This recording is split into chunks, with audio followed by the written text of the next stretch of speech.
జై తెలంగాణ, జై తెలంగాణ అని చేయలేవాలి. జై తెలంగాణ సౌండ్ వినబడతలేదు. జై తెలంగాణ. ఎలక్షన్లు ఓడిపోయినామని కొద్ది గౌరవడ్డరా మీరు? ఇప్పుడు ఆగన్న ఉపన్యాసం వెంటనే నాకు అట్లే అనిపించింది, చాలా బాధలా, ఏదో కోల్పోయినట్టు, ఏదో కింద మీద అయినట్టు, చాలా గంభీరంగా. ఏం కోల్పోయినాం మనం? ఒక అధికారం పోయింది, పోరాట పటిమ పోయిందా? మొత్తం అప్పుడే మాయమైపోయిందా? దానికి ఆగమితమైంది. ఆగన్న మాట్లాడుతుంటే నేను అనుకుంటున్నా గింత మెల్లగా మాట్లాడుతుండు, గింత డీప్ గా మాట్లాడబట్టింది నేను అనుకుంటుంది. నువ్వు ఉద్యమ నాయకునివి, ఈ రోజు కాదు విప్లవోద్యమాల్లో పనిచేసినవి, అటెనక తెలంగాణ ఉద్యమంలో పనిచేసినవి. ఇది సిరిసిల్ల గడ్డ. ఇక్కడ మాట్లాడితే ఎట్లుండాలి నువ్వు? నాకు అర్థం కాదు. అక్కడ జోష్ రావాలి. నువ్వేమో చాలా గంభీరంగా అదృష్టవశాత్తు తినలేదు కానీ తింటే ఆయన వండుకుందరు. ఆగన్న గంత సీరియస్ గా మాట్లాడబట్టిండు. ఏం మునిగిపోలేదు, ఏం కాలేదు. వేదిక మీద ఉన్న పెద్దలందరికీ, వేదిక ముందున్న మా తమ్ముళ్లకు, చెల్లెళ్లకు, అన్నలందరికీ, నా గెలుపు కోసం పనిచేసిన ప్రతి ఒక్కళ్లకు పేరు పేరున నా తల వంచి హృదయపూర్వకంగా మీ అందరికీ నమస్కారాలు, మీ అందరికీ కూడా ధన్యవాదాలు కూడా నేను తెలియజేసుకుంటా ఉన్నా. నిజానికి ఇది ఏం విచిత్రమో తెలియదు కానీ ముందుగా మీకు ఒక మాట చెప్పాలి. నేను ఇక్కడ గెలిచి ఇప్పుడు సిరిసిల్లలో మీ అందరి దయతోని 15 ఏళ్ళ. 15 ఏళ్లతోని మరి 15 ఏళ్ల నుంచి ఏం జరుగుతుందో తెలియదు కానీ ఎలక్షన్ రాగానే ఒక పుకారు ఉడుతుంది. కేటీఆర్ అంటోడు ఇక్కడ ఉంటలేడట, పీక్తుండట. నేను ఎక్కడికి పోతలేను, నేను మీ దగ్గరనే ఉంటా. రాజకీయాల్లో ఉన్న నాళ్ళు మీ దగ్గరనే ఉంటా. దయచేసి అనుమానం మనసులకెళ్ళి తీసేయండి. ప్రతిసారి నేను చెప్పుడు, ప్రతిసారి ఒక పేపర్ రాసుడు, నేను చెప్పుడు. నేను ఎక్కడికి పోతలేను, నేను ఇక్కడనే ఉంటా. బాధ్యత పెరిగింది కాబట్టి మంత్రిగా అక్కడిక్కడ తిరిగినా, ఇప్పుడు పార్టీ వర్కింగ్ ప్రెసిడెంట్ కాబట్టి అన్ని నియోజకవర్గాలు తిరగాలి కాబట్టి తిరుగుతున్నా. కానీ మిమ్మల్ని తప్పకుండా కంటికి రెప్పలాగా, ఎందుకంటే నాకు జీవితాన్ని ఇచ్చింది, రాజకీయ జన్మనిచ్చింది మీరు సిరిసిల్ల కాబట్టి కంటికి రెప్పలాగా మిమ్మల్ని కాపాడుకునే బాధ్యత నాది. ఆ విషయంలో ఎవరు రాసినా ఎన్ని రాసినా దయచేసి పట్టించుకోకండి, దయచేసి నమ్మకండి. నేను ఎక్కడికి పోతలేను, ఇక్కడనే ఉంటా అనే మాటను మళ్ళొక్కసారి గట్టిగా నొక్కి చెప్తున్నా. ఎవరు రాసినా ఎవరు చెప్పినా పట్టించుకోవద్దని చెప్పి నేను మీకు విజ్ఞప్తి చేస్తా ఉన్నా. సరే, ఏమైంది? ఇంత ఆగమాగమై ఇంత గావ రైతానికి ఏమైనా ఇబ్బంది అయిందా? ఉంటే ఇప్పుడు మనకు గుర్తేంది కారు. మరి కారు మొదలు 14 ఏళ్ళేమో జోరుగా ఉద్యమంలో ఉరికే, ఆ తర్వాత 10 ఏళ్ళేమో జోరుగా 100 స్పీడ్ తోని గవర్నమెంట్ల డెవలప్మెంట్ విషయంలో ఉరికితిమి. 24 ఏళ్ళు ఉరికింది కారు రైమని. ఉరికినాక సర్వీసింగ్ అవసరం పడదా? పడుతుంది. ఇది అంతే, కొన్ని రోజులు సర్వీసింగ్ తప్ప ఏం కాలేదు. ఏమో పెద్ద భూమి ఆకాశం ఏదో కింద మీద అయినట్టు, ఆగమాగం అయిపోయినట్టు మనం ఏం బాధపడి బేజారయ్యే అవసరం అయితే ఎంత మాత్రం కూడా లేదు. ఇది కేవలం ఒక చిన్న స్పీడ్ బ్రేకర్ మాత్రమే. మళ్ళీ తప్పకుండా మనమే వస్తాం, మళ్ళీ ప్రజలు మన దగ్గరికే వస్తారనే మాట కూడా నేను మీకు విజ్ఞప్తి చేస్తా ఉన్నా. ఇంకొక మాట కూడా నేను మీకు విజ్ఞప్తి చేస్తున్నా.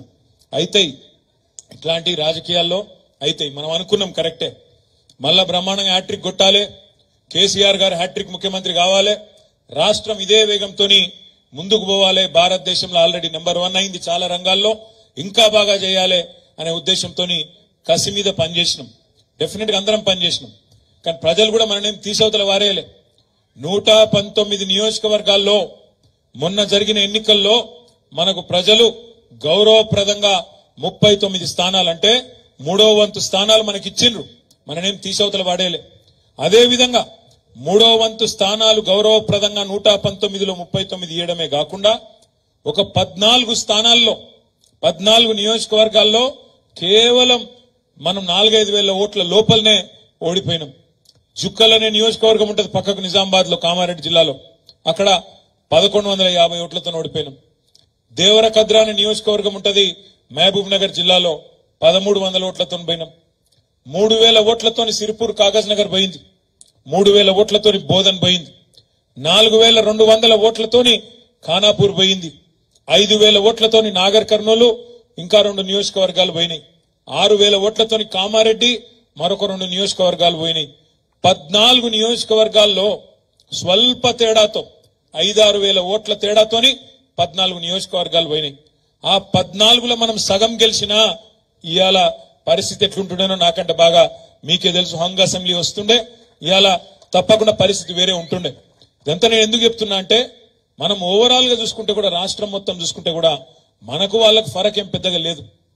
కాంగ్రెస్ కు వచ్చింది 38.5 8% ఓటు, మనకొచ్చింది 37% ఓటు. అంటే ఫరక్ కేవలం 1.8% మాత్రమే. అది కూడా మొత్తం పోలైన ఓట్లలో చూసుకుంటే మొత్తం 3,17,00,000 ఓట్లు మొత్తం ఉన్నాయి.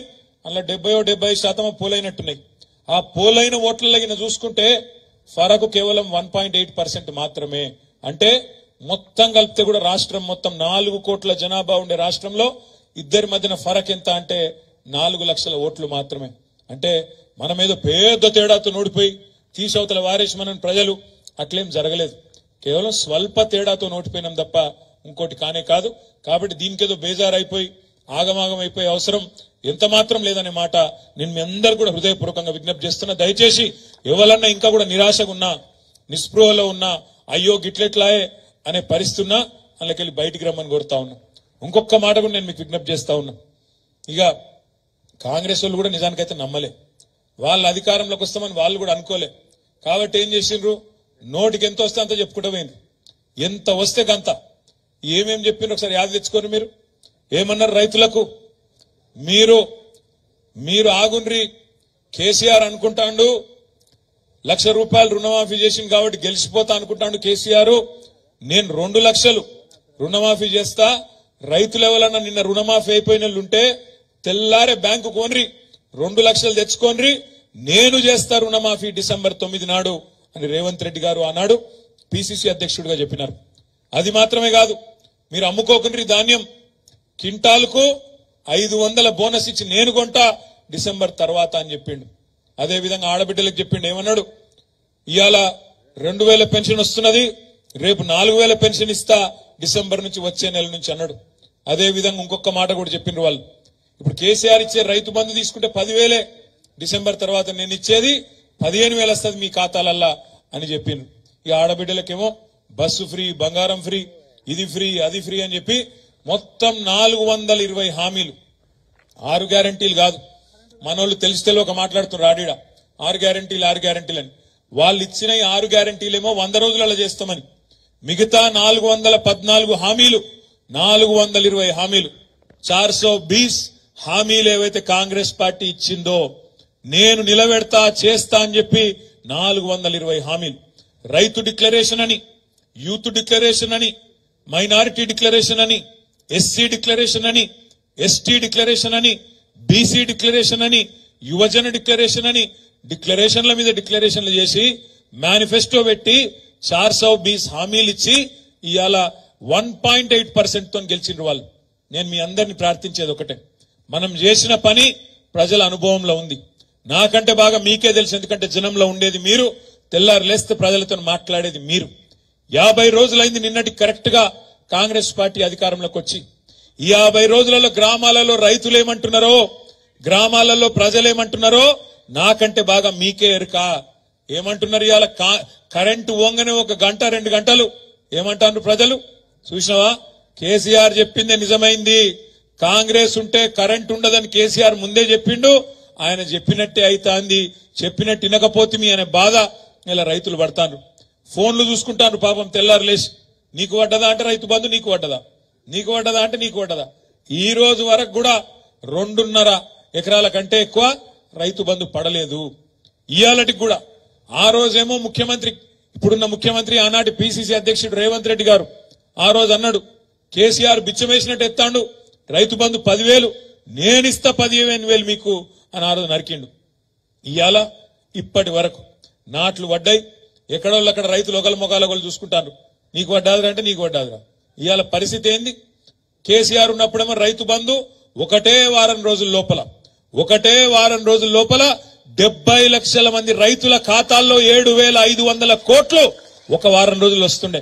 ఇలా ఉన్నదా పరిస్థితి? ఒకళ్ళ ముఖాలు ఒకళ్ళు చూసుకొని రైతులు అనుకుంటారు కేసీఆర్ చెప్పింది వాజిబే ఉండే, మనం నమ్మి మోసపోయినాం, ఆగమైనమనే మాట రైతుల్లో ఉన్న మాట వాస్తవం అయితే గట్టిగా చప్పట్లతో మీరు చెప్పాలని చెప్పి నేను కోరుతా ఉన్నా.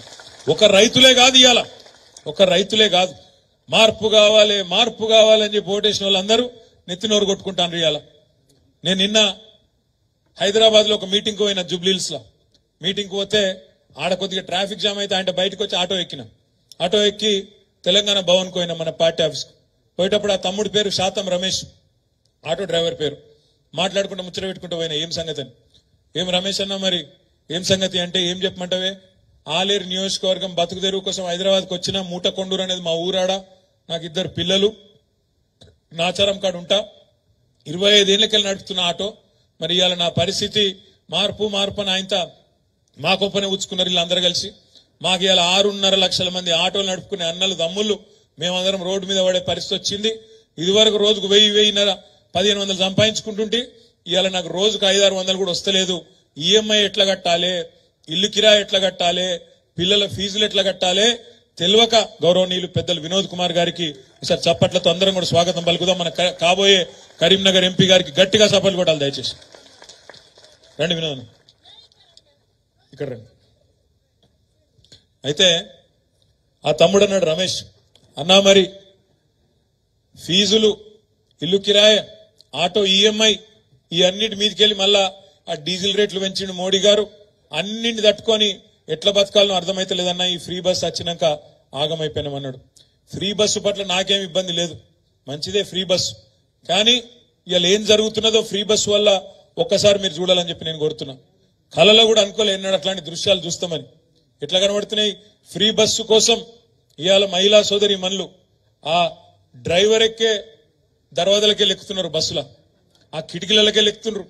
ఇక ఫ్రీ బస్సులనైతే చెప్పలేని లొల్లైతాంది, కొట్టుకుంటాన్రు, చెప్పులు తీసి కొట్టుకున్నారు. మొన్న ఒక అడిగా చెప్తే బాగుండదు ఇలాంటి అని. చూస్తాను వీడియోలు మీరన్నీ చూసిండ్రా? ఒక దిక్కేమో ఇట్లా మహిళా సోదరి మనులు వాళ్ళ అవస్థలు పడతాను, సీట్లు దొరకక.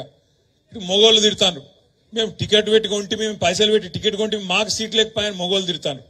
ఇక్కడ మహిళలు తిడతాను, అవగాహన లేకుండా ఆలోచన లేకుండా ఎక్కుండ్రి అని ఎక్కిపిస్తాను.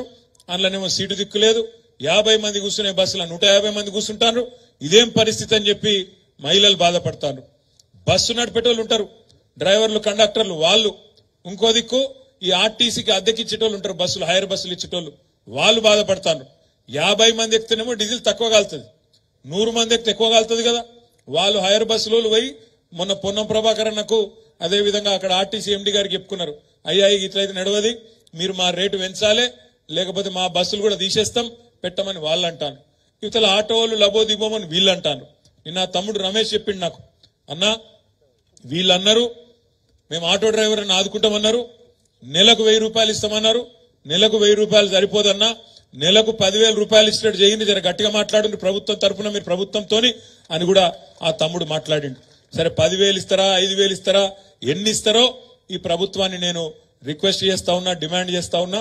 మీరు ఆ మహిళా సోదరి మనుల కోసం పెట్టిన బస్సును స్వాగతిస్తున్నాం, తప్పులేదు. కానీ బస్సుల సంఖ్య కూడా పెంచండి, మహిళలకు కూడా ఇబ్బంది పెట్టకండి, డ్రైవర్లు కండక్టర్లను కూడా ఇబ్బంది పెట్టకండి.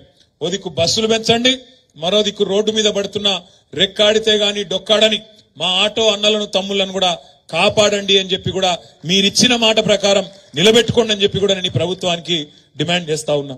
నేను ఇంకొక మాట కూడా అడుగుతా ఉన్నా ఈ ప్రభుత్వాన్ని, ఏదైనా పని చేస్తే దాని ఇంకొక ప్రణాళిక ఉండాలి, ఒక వ్యూహం ఉండాలి. ఎటువంటి ఏదో ఆగమాగం పెడితే కాదు. ఇవాళ ఈ ఒక్క పథకంతోని మేమేదో అమలు చేసినాం, 6 గ్యారంటీలలో ఒక గ్యారంటీ అంటారు, కానీ ఒక్క గ్యారంటీ కూడా నిజానికి మొత్తం అమలు చేయలే. 6 గ్యారంటీలలోనే 13 హామీలు ఉన్నాయి. 13 హామీలు ఉన్నాయి. మహిళలకు ఇచ్చిన మాట మహాలక్ష్మి అన్నారు, మహాలక్ష్మిలో 3 ఉన్నాయి. 6 గ్యారంటీలల్లా మొత్తం 13, ఒక్క మహిళలకు ఇచ్చిన దానిలో 3. మహాలక్ష్మిల నెలకు ప్రతి మహిళకు ఎంత ఇస్తా అన్నారు? 2,500 ఇస్తా అన్నారు. 500 రూపాయలకే సిలిండర్ ఇస్తా అన్నారు. మూడోది ఫ్రీ బస్ అన్నారు. అట్లా మొత్తం 6 గ్యారంటీలల్లా 13 హామీలు ఉన్నాయి. ఇవాళ నేను గౌరవ ముఖ్యమంత్రి గారిని, ప్రభుత్వాన్ని డిమాండ్ చేస్తా ఉన్నా ఈ వేదిక ద్వారా, మీకు మేము టైం ఇవ్వాలి, మాకు ఎరికే, మాకు కూడా తెలుసు. మాకు మా నాయకుడు కేసీఆర్ గారు చెప్పినారు, ఈ ప్రభుత్వం కొత్త ప్రభుత్వం, మనం కూడా టైం ఇవ్వాలి, 100 రోజులు ఓపిక పట్టాలి, తొందర పడద్దు. వాళ్ళు కూడా కొత్తగా వచ్చిన వాళ్ళు కుర్చీ చదువుకోవాలి, అన్ని చూసుకోవాలి, చూసుకున్నాకనే మరి కొత్త సంసారం కాబట్టి టైం ఇవ్వాలని చెప్పిండు. మేము అట్లే ఉన్నాం. మన పార్టీ ఓడిపోయిన నాడు డిసెంబర్ 3 నాడు మన ప్రభుత్వం మరి దిగిపోవాల్సి వచ్చిన నాడు కూడా నేను ప్రెస్కు మాట్లాడిన ఆ రోజు నేనే చెప్పిన, నిర్మాణాత్మకమైన ప్రతిపక్షంగా ఉంటామని చెప్పిన. ఖచ్చితంగా ఈ ప్రభుత్వానికి సహకరిస్తాం, మాకు తెలంగాణ ముఖ్యం, తెలంగాణ ప్రయోజనాలు ముఖ్యం కాబట్టి తప్పకుండా ప్రజల పక్షాన నిలబడతాం. నిన్న మొన్నటిదాకా ప్రజలు మాకు 2 సార్లు అధికారం ఇచ్చినారు, వాళ్లకు సర్వదా రుణపడి ఉంటాం, ఎప్పటికీ రుణపడి ఉంటాం. 2 సార్లు అవకాశం ఇచ్చిండ్రు, దానికి ధన్యవాదాలు. ఈరోజు కొత్త పాత్ర ఇచ్చిండ్రు, మాకు ప్రతిపక్ష పాత్ర ఇచ్చిండ్రు, దానిలో కూడా రాణిస్తాం, దానిలో కూడా పనిచేస్తాం, ఏం నిరాశ పడతలేమని చెప్పి కూడా నేను ఆ రోజు చెప్పిన. కానీ ఏం జరిగింది, మనం అసెంబ్లీకి పోయినాం, 3 రోజులైనాక అసెంబ్లీ పెట్టిను. మేము నిజానికి చాలా మర్యాదగా ఉండాలి అని చెప్పి స్పీకర్ గారు ఎలక్షన్ అని పిలిస్తే పోయి సంతకాలు కూడా పెట్టినాం. స్పీకర్ ఎన్నిక ఏకగ్రీవం చేయాలని చెప్పి మన పార్టీ నాయకులు, మన అధ్యక్షులు కేసీఆర్ గారు చెప్తే మన ఎమ్మెల్యేలందరినీ తీసుకొని పోయి ఒక 10 మందిని మేము కూడా సంతకాలు పెట్టి కాంగ్రెస్ పార్టీ అభ్యర్థి స్పీకర్ కావడానికి, ఏకగ్రీవంగా కావడానికి కూడా సహకరించడం. ఆ ఇంగితం మాకుంది. తెల్లారి అసెంబ్లీ పెట్టిను, మీరు పెట్టంగానే అందులో గవర్నర్ గారి ప్రసంగం పెట్టిండ్రు. ఇక గవర్నర్ గారి ప్రసంగం అయితే దారుణం. ఒక కాంగ్రెస్ కార్యకర్త గల్లీలో మాట్లాడిన దానికంటే హీనంగా ఉండే ఆ ప్రసంగం. నోటికొచ్చిన మాటలు. 10 ఏళ్లు కేసీఆర్ మొత్తం ఖరాబ్ చేసిండు, తెలంగాణను నాశనం పట్టించిండు, అప్పుల పాలు చేసిండు, రాష్ట్రం దివాలా తీసిండు అని దివాలా కోరు మాటలు మాట్లాడితే ఆ రోజు కడుపు మండి అసెంబ్లీలో మీ బిడ్డగా సిరిసిల్ల ప్రజాప్రతినిధిగా అసెంబ్లీలో ఆ రోజు ప్రభుత్వానికి చెప్పిన, నేను 10 ఏళ్లలో ఏం జరిగిందో చెప్పిన. ఆ తర్వాత తెల్లారి ఇంకొక ఆర్థిక శాఖ మీద శ్వేతపత్రం అని పెడితే హరీష్ రావు గారు మాట్లాడింది. తర్వాత విద్యుత్ శాఖ మీద పెడితే మన జగదీష్ రెడ్డి గారు మాట్లాడింది. 3 రోజులు అసెంబ్లీ నడిస్తే 3 రోజులు మన పార్టీ తరఫున మనం కూడా సమాధానం చెప్పినాం. మంచిగానే సమాధానం చెప్పినామా? మంచిగానే చెప్పినామా లేదా? పెట్టినాం. మరి మీరు ఒక్కసారి ఆలోచించుండ్రి, కేసీఆర్ గారు పంపిన 3 సైనికులే గట్ల మాట్లాడితే కేసీఆర్ వస్తే ఎట్లుంటుందో ఒక్కసారి ఆలోచన చేయండి అసెంబ్లీకి. ఎందుకు చెప్తున్నా అంటే, పాపం ముఖ్యమంత్రి గారు బాధ చెప్పుకుంటాడు మొన్న ఏదో ఇంటర్వ్యూలో, టీవీ ఇంటర్వ్యూలో. అరే నేను కొత్తగా వచ్చినా కూర్చున్నా, ఇక కుర్చీ చదువుకోలేదు చక్కగా, కుర్చీ అటు ఇటు చూసే లోపలనే బావబామర్దులు ఇద్దరు వచ్చి అటోషే ఇటోషే వాయిస్తాండ్రు అని చెప్పుకుంటాడు పాపం బాధ. మరి మాతోనే గిట్లుంటే నీకు రేపు మా నాయకుడు కేసీఆర్ రంగంలో దిగితే ఎట్లుంటదో ఈ ప్రభుత్వానికి ఒక్కసారి ఆలోచించుకోమని చెప్పి నేను కోరుతా ఉన్నా. ఎందుకంటే కేసీఆర్ గారు నిజంగా కూడా నేను చెప్తున్నా, రూలింగ్ లో కంటే గవర్నమెంట్ల కంటే ఆపోజిషన్ లోనే కేసీఆర్ చాలా డేంజరస్. ఎందుకంటే అద్భుతంగా చీల్చి చెండాడడంలో, ప్రజల పక్షాన గొంతు విప్పడంలో, ప్రజల పక్షాన ప్రశ్నించడంలో కేసీఆర్ కంటే పదునైన గొంతు బహుశా భారతదేశంలోనే ఎక్కడా లేదు. ఇవాళ ఈయన మాట్లాడుతాడు ముఖ్యమంత్రి, 100 మీటర్ల కింద దొక్కుతాడు బీఆర్ఎస్ ను. ఒక ఆయననేమో 100 మీటర్ల కింద దొక్కుతా అంటుండు రేవంత్ రెడ్డి. ఇంకొక ఆయనేమో ఇక్కడ మన ఎంపీ ఉన్నాడు కరీంనగర్, బండి సంజయ్, కుల్లా చెప్తుండ ఆయన, మనం కొట్లాడుకుంటూ కాదు, కాంగ్రెస్ బీజేపీ కొట్లాడుకుంటూ కాదు, బీఆర్ఎస్ గింతంత మిగిలిందిగా, ఆయనతో బీఆర్ఎస్ ను ఖతం చేయాలి, మనం కొట్లాడుకోవద్దు, మనం కలిసి ఉండాలి అని బండి సంజయ్ కుల్లా మాట్లాడుతుండ్రు. చూసిండ్రా లేదా? మీరు చూసిరా లేదా? భోజనం ఉన్నది కొద్ది గట్టిగా నాకు తెలుసు, మీరు భోజనం టైం అయింది నాకు ఎరికే, అందుకే ముందు మాట్లాడుతున్నా, తర్వాత మిగతా సోదరులు మాట్లాడతారు. నేను ఎందుకంటున్నా అంటే, ఇంత ఓపెన్ గా ఇంత బాహాటంగా మనం కలిసే ఉందాం అని బండి సంజయ్ ఒక దిక్కు, ఈయననేమో 100 మీటర్ల లోపల బొంద పెడతా అంటుండు. ఆయన 3 మీటర్లు కూడా లేడు, ఆయన అంటే మనం 100 మీటర్ల లోపల బొంద పెడతాడట. ఆయన 3 ఫీట్లు కూడా లేడు ఆయన అంటే 100 మీటర్ల లోపల బొంద పెడతాడట. నేను రేవంత్ రెడ్డి గారికి ఒకటే చెప్తున్నా, రేవంత్ రెడ్డి గారు ఈ పిచ్చి మాటలు, ఈ ప్రగల్భాలు నీకంటే ముందు మీ గురువర్యులు మాట్లాడిండు. వాళ్ళ గురువర్యుల పేర్లు ఎందుకు తీగాని, నీ గురువు మాట్లాడిండు, ఇంతకంటే ముందు ఉన్న పెద్ద పెద్ద తీస్మార్కాన్లు మాట్లాడిండు. నీకంటే ముందు కేసీఆర్ ను తొక్కుతాం, బొంద పెడతాం, ఈ గులాబీ జెండా కనబడకుండా చేస్తాం అని చాలా పెద్ద పెద్ద తీస్మార్కాన్లు మాట్లాడినరు. ఆ తీస్మార్కాన్లతోనే కాలేదు, నీలాంటి బుడ్డరకాంతో ఏమవుతుంది అనే మాట నేను ఈ సందర్భంగా విజ్ఞప్తి చేస్తా ఉన్నా. నీ అసొంటోళ్ళు మస్తుగా వస్తారు పోతారు, కాలం కలిసి వస్తే వానపాములు కూడా నాగుపాములై బుసలు కొడతాయి. కాలం కలిసి వచ్చింది, తాంతగారల బుట్ల పడ్డట్టు పడ్డావు. ఇలా ప్రజలకు తెలుసు నువ్వు ప్రజలు ఎన్నుకున్న ముఖ్యమంత్రి కాదు. ఢిల్లీ ద్వారా మేనేజ్మెంట్ కోటాలో ఢిల్లీని మేనేజ్ చేసుకొని మాణిక్యం ఠాగూర్ కు 50 కోట్లు ఇచ్చి వీని చెవుల ఊది వాని చెవుల ఊది నలుగురు నువ్వు పోగేసుకొని ఢిల్లీకి వెళ్లి ఆడికెళ్లి మేనేజ్మెంట్ తీసుకొని తెచ్చుకున్న పదవి తప్ప ప్రజలందరూ కలిసి కూడబలుకొని నిన్నేం ఎన్నుకోలేదు. ముమ్మాటికి ఎన్నటికీ నువ్వు కేసీఆర్ గారి కాలు గోరుకు కూడా సరిపోవు రేవంత్ రెడ్డి అని నేను మాట నేను విజ్ఞప్తి చేస్తా ఉన్నా. ఇది నేనేదో వేరే ఉద్దేశంతో చెప్తలేను, ఒకటే మాట గుర్తుపెట్టుకోండి. ఇవాళ నిజంగా కూడా కేసీఆర్ అనే నాయకుడు లేకపోతే, ఈ గులాబీ జెండా లేకపోతే తెలంగాణ ఎక్కడిది? ఆ తెలంగాణ రాష్ట్రానికి వచ్చే ఈ పదవులు, ముఖ్యమంత్రి ఉప ముఖ్యమంత్రి పదవులు ఎక్కడి? ఆలోచించుకో రేవంత్ రెడ్డి గారు మాట్లాడే ముందు అనే మాట నేను విజ్ఞప్తి చేస్తా ఉన్నా. ఇంకొక మాట కూడా మీ అందరికి నేను విజ్ఞప్తి చేస్తున్నా.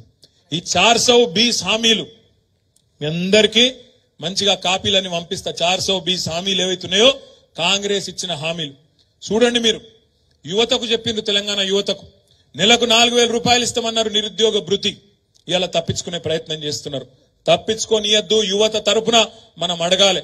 100 రోజుల్లో ఇస్తామన్నారు, ఏడవైంది అని అడగాలి. మా ఆడబిడ్డలు ఇలా ఎదురు చూస్తున్నారు. మహాలక్ష్మి 1,57,00,000 మంది ఆడబిడ్డలు ఎదురు చూస్తాండ్రు. ఎందుకు?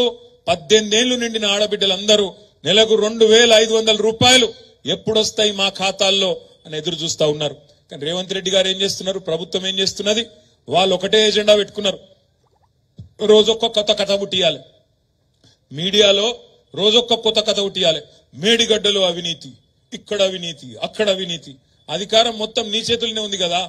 ఎక్కడ అవినీతి ఉందో మేము వద్దంటలేం కదా. మేమే డిమాండ్ చేసినాం అసెంబ్లీలో. అవినీతి జరిగిందంటున్నావు కదా, ఎంక్వైరీ అయ్యి తప్పు ఎవరు చేసినారో చర్య తీసుకో దమ్ముంటే అని చెప్పి మనమే డిమాండ్ చేసినాం. ఆ విషయంలో వెనుకకు పోము, పక్కా వెనుకకు పోము. ఎక్కడ అవినీతి ఉంటే అక్కడ చర్య తీసుకో, మాకు అభ్యంతరం లేదు. కానీ తప్పించుకునే ప్రయత్నం చేస్తే మాత్రం వదిలిపెట్టం. ప్రజల తరపున అడుగుతూనే ఉంటాం.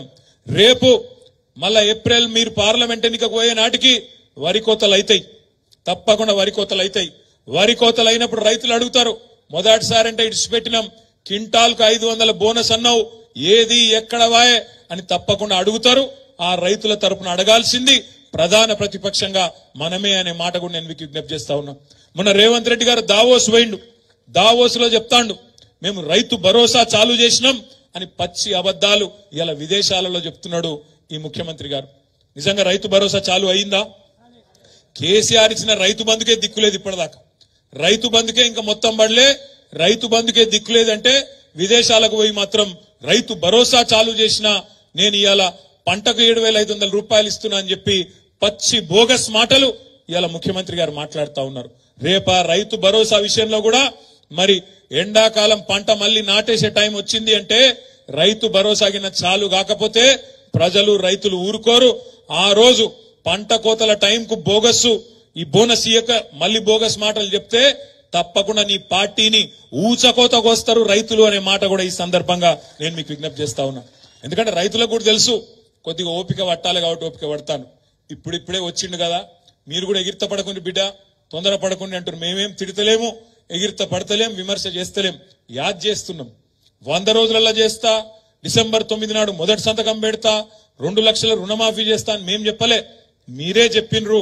చెప్పిన దాన్ని మీకు యాద్ చేస్తున్నాం, వేరే మాట మాట్లాడతలేం. మా ఆడబిడ్డలకు చెప్పినారు మీరు, తులం బంగారం ఇస్తామన్నారు. కళ్యాణ లక్ష్మి కేసీఆర్ ఇస్తాండు, దాంతో పాటు తులం బంగారం ఇస్తా అంటుండు. మొన్న శ్రీధర్ బాబు గారు ఇక్కడ మంత్రిలో కళ్యాణ లక్ష్మి చెక్కులు ఇచ్చిండు. ఏమాయా తులం బంగారం శ్రీధర్ బాబు గారు అంటే మెమ్మెమ్మే బెబ్బెబ్బే ఇప్పటిదాకా లేదు. మరి ఇస్తారా ఇయ్యరా చూడాలిగా. తులం బంగారం ఇస్తారా ఇయ్యరా, 7 కేలు వస్తాయి, మనం చూడాలి. ఏం చేస్తారో కూడా తప్పకుండా చూడాలి. ఇంకొక మాట కూడా నేను మీకు విజ్ఞప్తి చేస్తా ఉన్నాను. ఇవాళ ఈ ప్రభుత్వం నిజంగా కూడా ఎట్లుందంటే ఎట్లన్నా చేసి తప్పించుకోవాలి.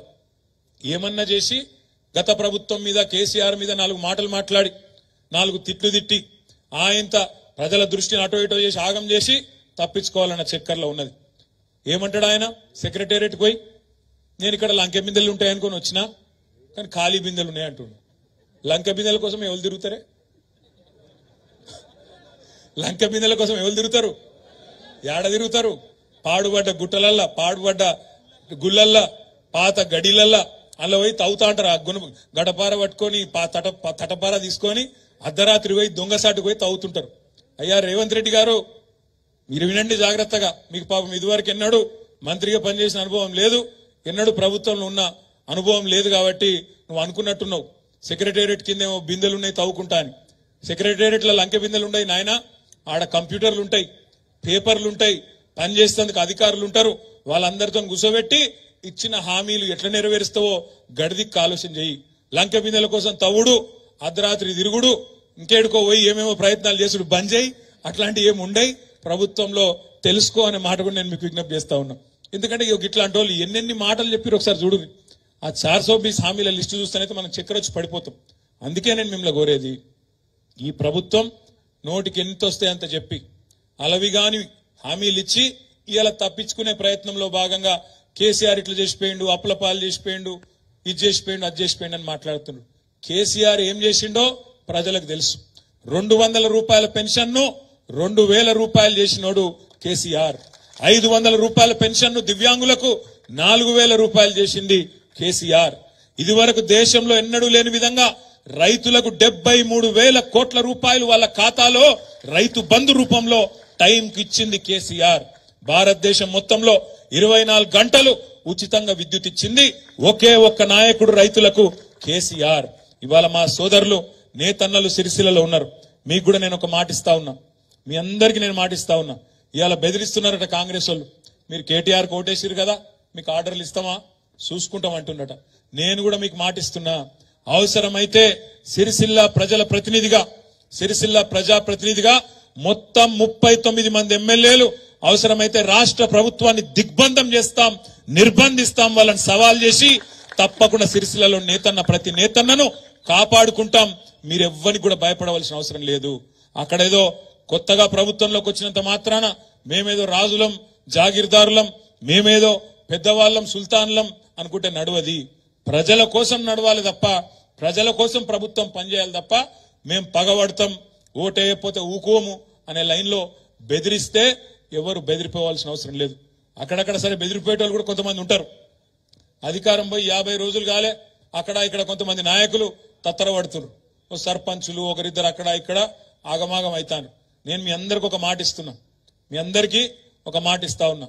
చెరువు నిండినాక కప్పలు మస్తుకొస్తాయి, కానీ ప్రతిపక్షంలో ఉన్న నాడు ఈ రోజు ఇక్కడ కూర్చున్న మీరే నిజమైన నాయకులు, నిజమైన కార్యకర్తలు అనే మాట మీకు విజ్ఞప్తి చేస్తా ఉన్నా. మీకు ఇంకొక మాట కూడా ఇస్తున్నా, నేను ఇండ్లకెళ్లే ఇలా ఒక్క నాయకుడు పోతే భయపడేది లేదు. ఒక సర్పంచో, ఒక ఎంపీటీసో, ఒక కౌన్సిలరో కాంగ్రెస్ వాళ్ళ ప్రలోభాలకో, బీజేపీ వాళ్ళ భయాలకో పోతే భయపడకండి, బెదిరిపోకండి. ఎవ్వరు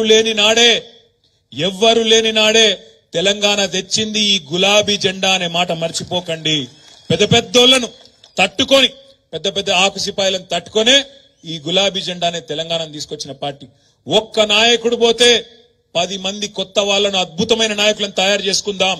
తయారు చేసే బాధ్యత నేను తీసుకుంటా అని చెప్పి కూడా మీకు విజ్ఞప్తి చేస్తా ఉన్నా.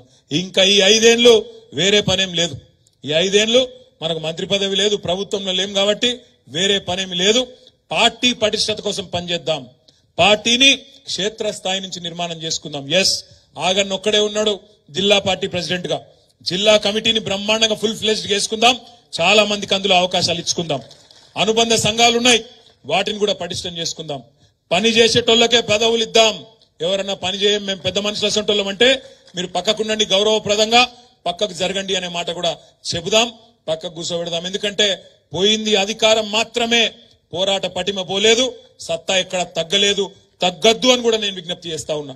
మా తమ్ముళ్ళు కొంతమంది అడుగుతున్నారు, అన్నా మేము ప్రెస్ మీట్లు పెట్టానంటే మాకు అధికార ప్రతినిధి హోదా ఇయ్యాలి కదా అని అడుగుతా ఉన్నారు. తప్పకుండా కొంతమంది అధికార ప్రతినిధులు కూడా నియమించుకుందాం.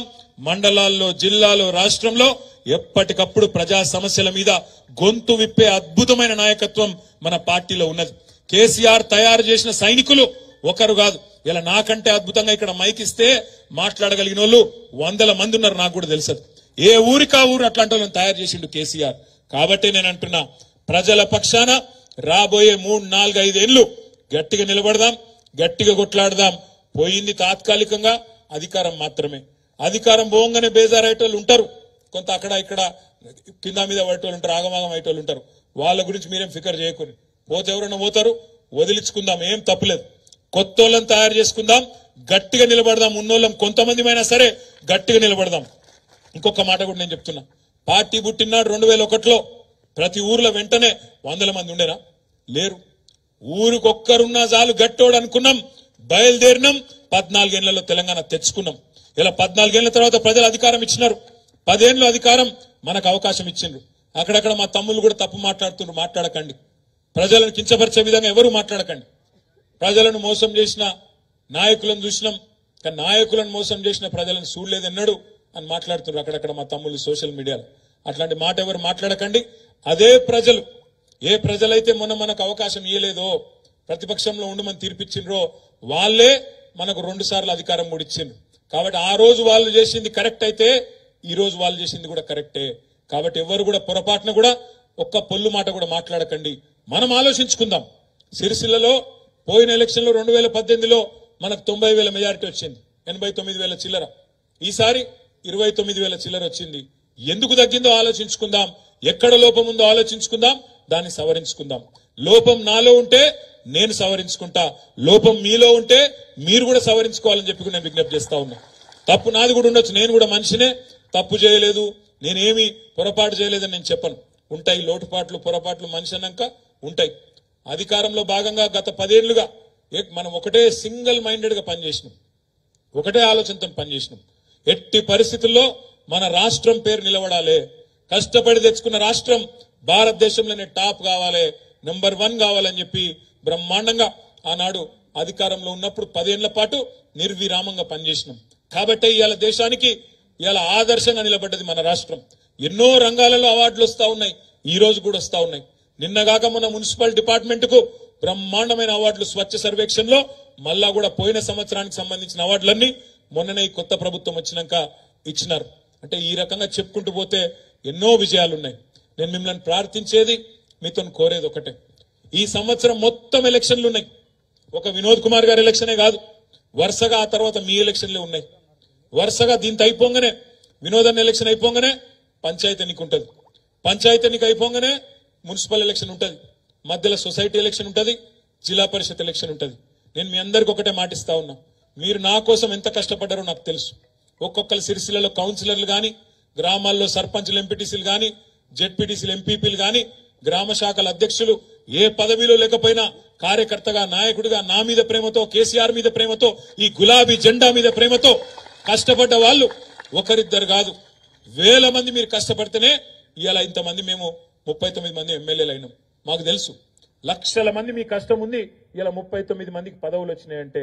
అందుకే నేను మీకు ఇచ్చే మాట ఏంటంటే, రేపటి రోజున ఈ ఎన్నికల సంవత్సరంలో ఎన్నో ఎన్నికలు రాబోతున్నాయి కాబట్టి, నా ఎన్నిక అయిపోయినప్పటికీ రేపటి రోజున మీ ఎన్నికల్లో మీకంటే ఎక్కువ కష్టం నేను పడతా, మీకోసం నేను తిరుగుతా, అన్ని రకాలుగా మీకు అండగా నిలబడి మిమ్మల్ని గెలిపించుకుంటా అనే మాట కూడా నేను మీకు విజ్ఞప్తి చేస్తా ఉన్నా.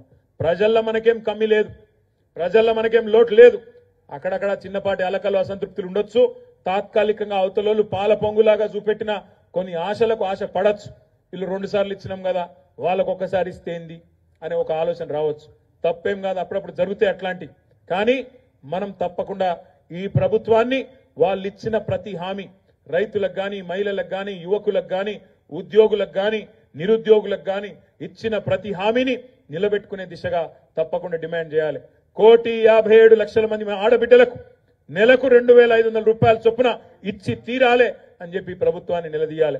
సంవత్సరానికి 5 లక్షల మందికి ఇండ్లు ఇస్తామన్నారు, ఇందిరమ్మ ఇండ్లు తప్పకుండా ఇచ్చేదాకా ఎంబడబడాలి. 4,000 నిరుద్యోగ భృతి ఇస్తామన్నారు, ఇచ్చేదాకా ఎంబడబడాలి. బీసీ సబ్ ప్లాన్ అన్నారు, పెట్టమని చెప్పి డిమాండ్ చేయాలి. మైనారిటీ సబ్ ప్లాన్ అన్నారు, పెట్టమని చెప్పి డిమాండ్ చేయాలి. వాళ్ళు ఇచ్చిన 420 హామీలు ఏ ఒక్కటి కూడా తప్పకుండా ఆ పుస్తకాన్ని పట్టుకొని మనం గల్లీ గల్లీలో చర్చ పెట్టాలి, ప్రజలను జాగరూకులను చేయాలి. అందుకే నేను మిమ్మల్ని అందరినీ కోరేది, ఏమీ నష్టం జరగలేదు.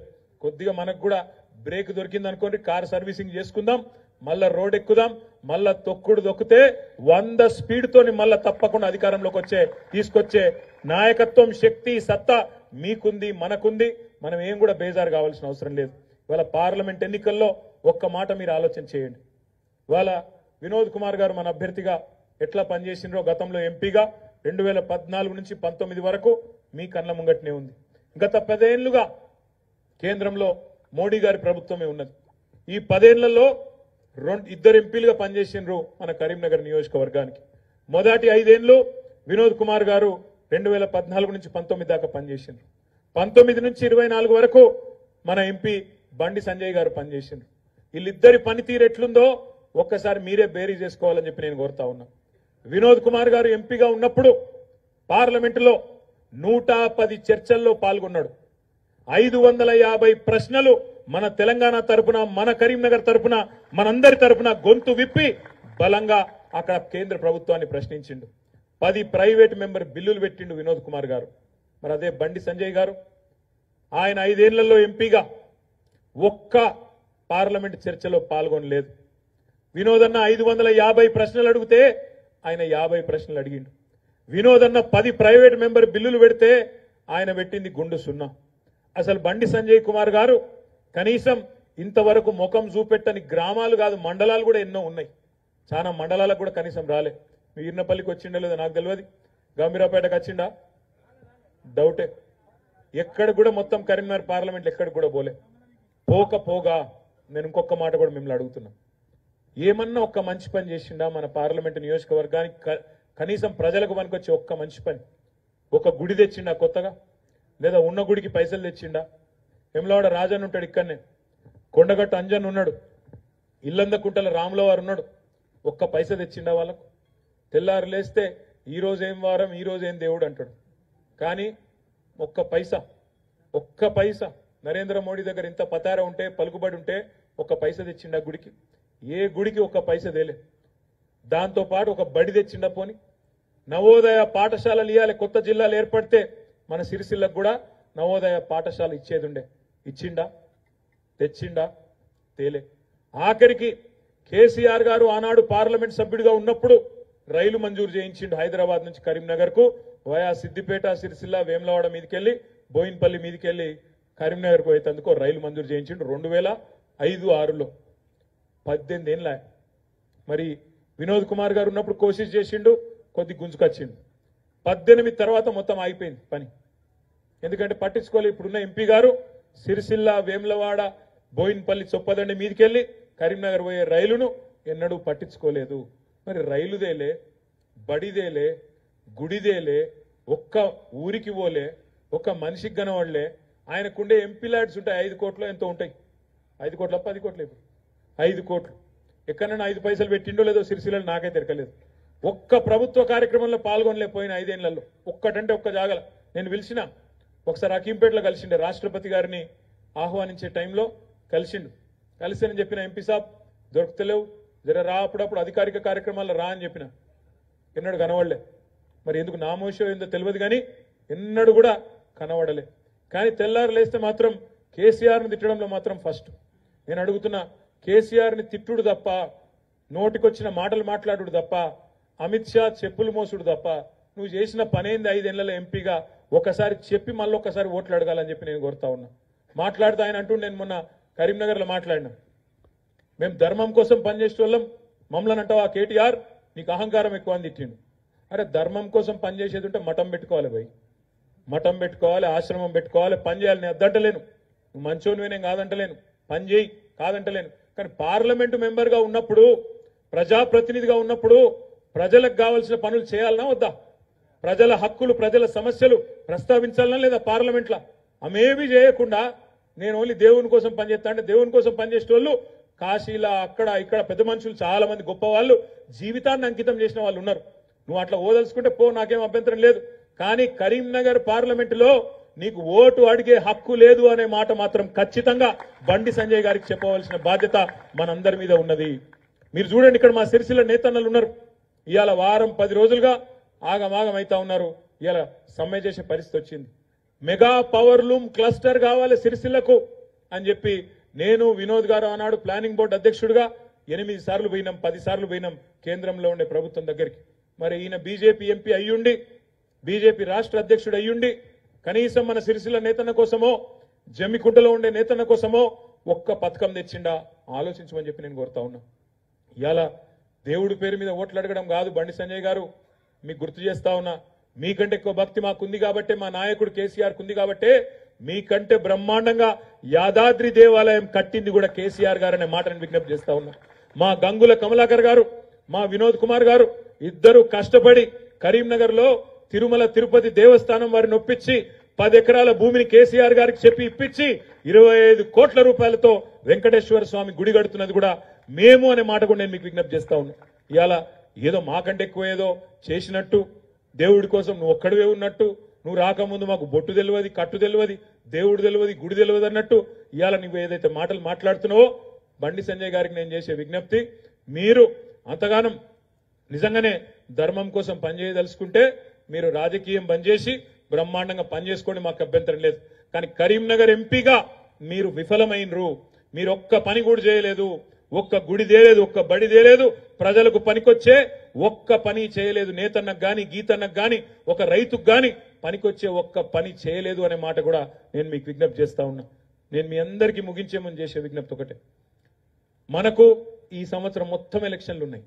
ఇటు పార్లమెంటు, అటెన్క జెడ్పీటీసీలు, ఎంపీపీలు, అటెన్క సర్పంచులు, కౌన్సిలర్లు, సొసైటీ ఎలక్షన్లు అన్ని కూడా ఈ సంవత్సరమే ఉన్నాయి. మీరు ఒకటే ఒకటి యాద పెట్టుకోండి. ఇప్పుడు ఈ పార్లమెంట్ ఎన్నికల్లో మనం గట్టిగా పనిచేస్తేనే మీ వార్డులలో, మీ సర్పంచ్ ఎలక్షన్లో, మీ ఊర్లలో గట్టిగా పునాది పడుతుంది. దీని తర్వాత వెంటనే మీ ఎలక్షనే ఉంటది. కాబట్టి ఈరోజు మీరు చేసే కష్టం మీకోసమే చేస్తున్నామనే మాట యాద పెట్టుకోండి. వినోదన్న కోసమో ఇంకెవరి కోసమో మీరు పని చేస్తలేరు. ప్రజల దగ్గరికి పోవాలి. కాంగ్రెస్ పార్టీ, బీజేపీ పార్టీ ఏమేం మాటలు చెప్పినాయో చెప్పాలి. ఇంకొక మాట మాత్రం చెప్పి నేను ముగిస్తాను. నిన్న మొన్నటి దాకా కాంగ్రెస్లు బాగా ఎగురుతుండే. ఏమన్నారు వాళ్ళు? కేంద్రంలో మోడీ ఒక దిక్కున్నాడు, ఎన్డీఏ కూటమి ఒక దిక్కుంది, ఇంకో దిక్కు ఇండియా కూటమి ఉన్నది. మీరు అటో ఇటో ఉండాలి. ఇండియా కూటమిలో మీరు లేకపోతే మీరు బీజేపీతో ఉన్నట్టే లెక్క అని నోటుకొచ్చినట్టు మాట్లాడింది. వీళ్ళు ఎవరు మిగిలిరు మరి ఇండియా కూటమిలో? నిన్న మొన్న మీరు చూసిండ్రు, మమతా బెనర్జీ వెళ్ళిపోయింది. నేను వీళ్ళతో ఉండా, ఈ రాహుల్ గాంధీతో, కాంగ్రెస్ పార్టీతో ఉండా, వీళ్ళ అహంకారాన్ని నేను భరించలేను, నేను సొంతంగానే పోటీ చేస్తా అని చెప్పి ఆమె తన దారి తను చూసుకున్నది. అరవింద్ కేజ్రీవాల్ గారు ఢిల్లీలో ఆయన వెళ్ళిపోయాడు. పంజాబ్లో భగవంత్ సింగ్ మాన్ గారు ముఖ్యమంత్రి, ఆయన కూడా వెళ్ళిపోయాడు. నేను వీళ్ళతో నాతో కలిసి పనిచేసుడు కాదు, నా ఇచ్చ నేను కొట్లాడుకుంటా, నా పార్టీకి నేను కొట్లాడుకుంటా, నేను ఒంటరిగానే కొట్లాడతా అని ఆయన వెళ్ళిపోయాడు. కేరళలో సిపిఎం పినరాయి విజయన్ గారు ముఖ్యమంత్రి, ఆయన కూడా నా దారి నేను చూసుకుంటా, ఈ కాంగ్రెస్ అహంకారం నాతో అయితలేదు, వశపడతలేదు అని ఆయన వెళ్ళిపోయాడు. బీహార్లో ఇప్పుడే మీరు చూసుంటారు వార్త, నితీష్ కుమార్ గారు ఇండియా కూటమి విడిచిపెట్టి ఎన్డీఏ కూటమిలో ఆయన వెళ్ళిపోయాడు. మరి ఇక మిగిలిందేవాళ్ళు? ఓదికు రాహుల్ గాంధీ గారేమో భారత్ జోడో అంటున్నాడు, దేశమంతానేమో కాంగ్రెస్ చూడో అని చెప్పి ఎక్కడో అక్కడ వెళ్ళిపోతున్నాడు. అందుకే నేను మీకు విజ్ఞప్తి చేసేది, బీజేపీని ఆపాలంటే, బీజేపీని నిలువరించాలంటే, బీజేపీకి చెక్ పెట్టాలి అంటే ఇక్కడ ఉన్న మా మిత్రులందరూ నేను కోరేది ఒకటే, ఇవాళ కాంగ్రెస్ పార్టీతో సాధ్యం కాదు. కాంగ్రెస్ పార్టీలో ఆ శక్తి లేదు.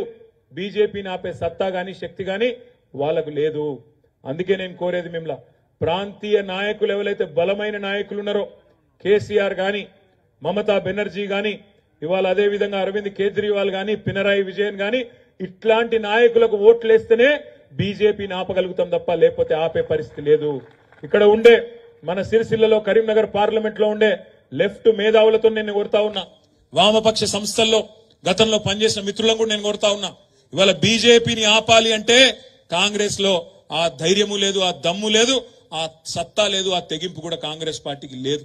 అయినా మీరు ఇంకొక మాట కూడా గమనించాలా, ఇవాళ బీజేపీ వ్యతిరేకులుగా ఉన్న మిత్రులు కాంగ్రెస్ బీజేపీ కూడబలుక్కొని మాట్లాడుతున్నాయి, కూడబలుక్కొని ఒకటైతా ఉన్నాయి. గమనించండి, మొన్న శాసన మండలి 2 స్థానాలు ఖాళీ అయినాయి. కడియం శ్రీహరి గారు, కౌశిక్ రెడ్డి గారు, ఇద్దరు ఎమ్మెల్సీలు ఎమ్మెల్యేలు అయినరు, ఎలక్షన్లు నిలబడి ఇద్దరు రాజీనామా చేసిరు.